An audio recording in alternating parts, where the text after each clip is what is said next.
Former President Daniel Toroitich Arap Moi passed on earlier today. But something is coming out very open and very clearly, that there is a bigger difference between the Moi family and the Deputy President William Samoei Ruto. I'm saying this because I've observed series of events which have happened since the death of the former president earlier today. The first thing which happened was that President Uhuru Kenyatta made the announcement publicly. He made the public announcement through a presidential proclamation.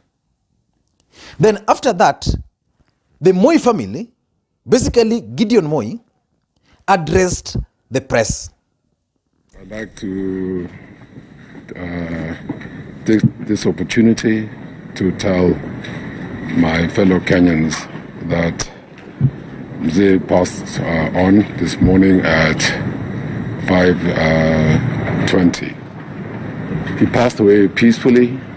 I was by his side, and as a family we've accepted, and mine is just to give my heartfelt gratitude to all Kenyans and non-Kenyans for the prayers and thoughts that have been given to Mzee and to our family. Thank you all, and God bless you all. Thank you.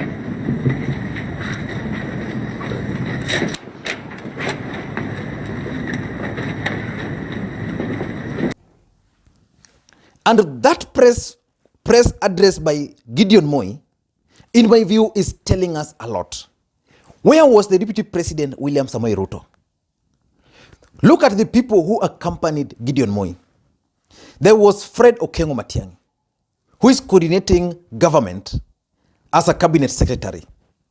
Then there was Samson Mwadhadhe, the chief of defense, in his capacity as the chief of defense, because Moi's funeral will be a state funeral.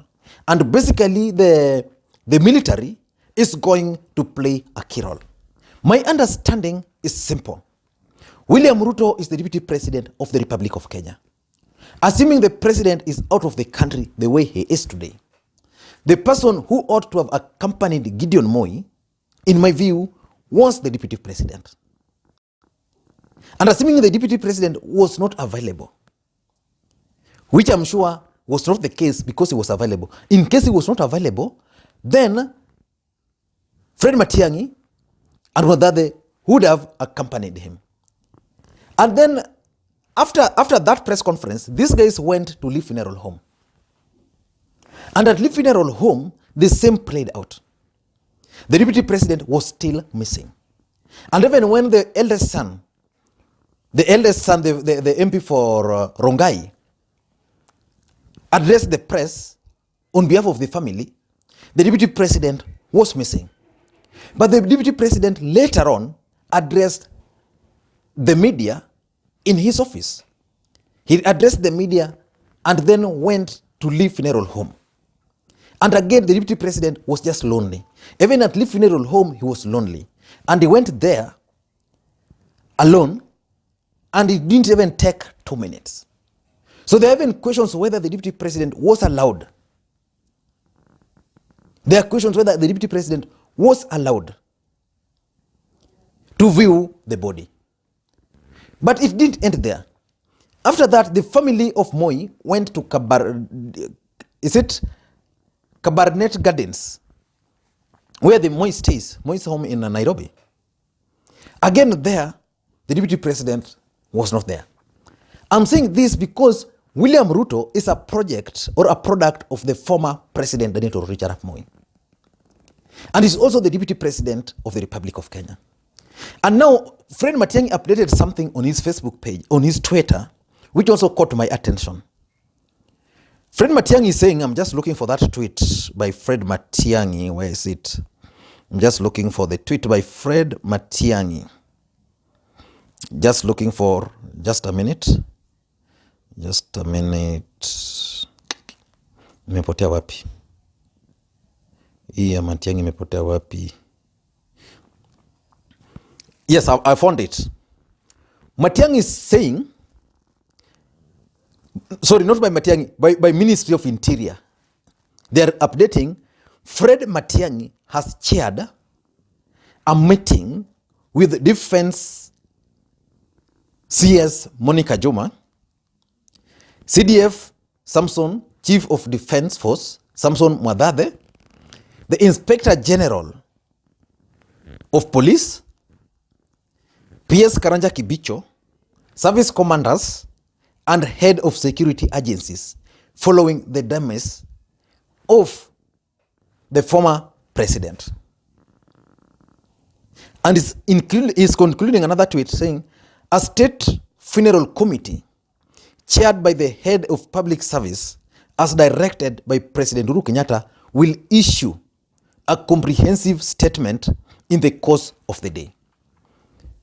So why is William Samoei Ruto being isolated from all this event?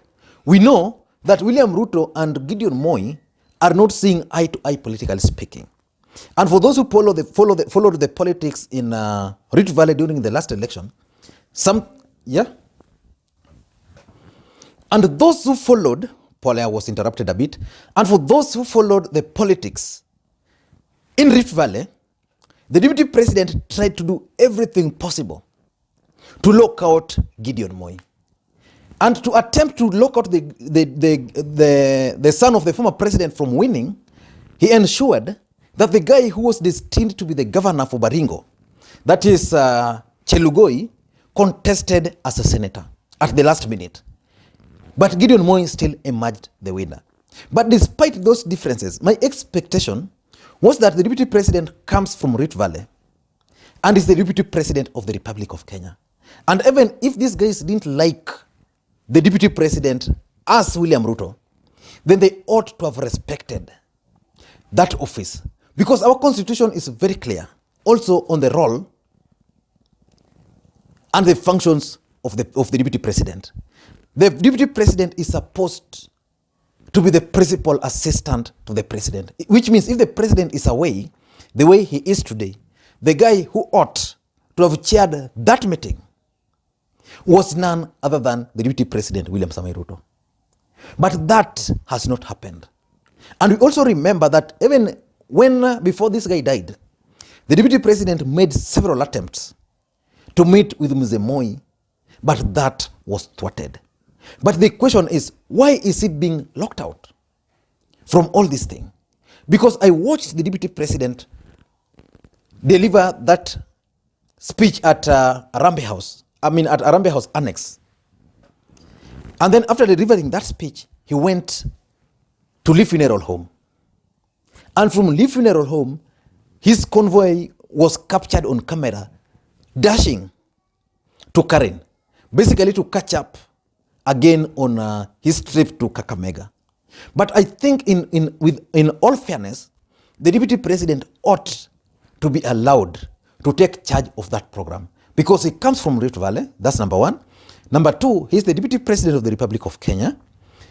Number three, he's one of the products of the former president Daniel Toroitich arap Moi. Without Moi, William Ruto would not be William Ruto today.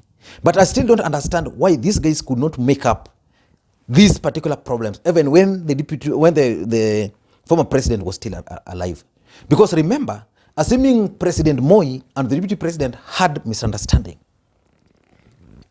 why could the president himself intervene? Because Uhuru Kenyatta used to go to Kabarnet anytime he wanted to meet with Mzee Moi. And if Uhuru and Ruto, because by that time they were still very close, if Uhuru and Ruto were working together, what stopped Uhuru from intervening on behalf of William Ruto? And what stopped Uhuru, in my view, I didn't see anything that stopped Uhuru from convincing the Moi family, particularly Gideon Moi, to forgive William Ruto. Because it's all politics. Remember, Gideon Moi is hanging on the hope that President Uhuru Kenyatta might endorse him. Because because President Uhuru Kenyatta also owes his presidency, not to William Ruto the way most people always believe. No. He owes it to one man called Daniel Toroitich arap Moi. Because it's Daniel Toroitich arap Moi who intervened for Makto to resign as a nominated member of parliament. And after resigning, no, it's Moi who first appointed Uhuru Kenyatta as the chairman of the tourism board. Then from there, he convinced Makto to resign as a nominated MP and instead replaced him with Uhuru Kenyatta, and then made Uhuru Kenyatta the Kanu presidential candidate. And from that point, Uhuru Kenyatta's political star started rising, and today he's serving his last term in office. But why are these guys trying to lock out the deputy president? That's something I really still don't know. Because you remember, even during the funeral service of Jonathan, the deputy president was locked out from meeting the former president. I don't know why. But again, the death of Moi is going to change the political equation in Rift Valley again. And we're going to look at that in the subsequent video. Because something tells me that this death of Moi is likely to change the politics of Kenya and the politics in Rift Valley in particular. Why am I saying so? I'm trying to imagine the kind of speeches which are going to play out in Kabarnet. In Kabarak. I'm trying to figure out the kind of politics which is going to play out there. There are two possibilities that this death of Moi can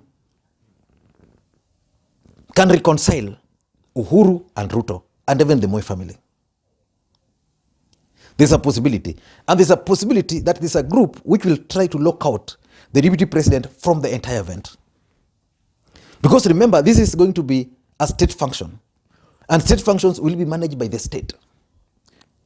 They'll try to stick to protocol. But again, they are the people who are going to determine how things are going to move from there. But I've learned something since Moi's death, that the differences between the Moi family and William Samoei Ruto is deep.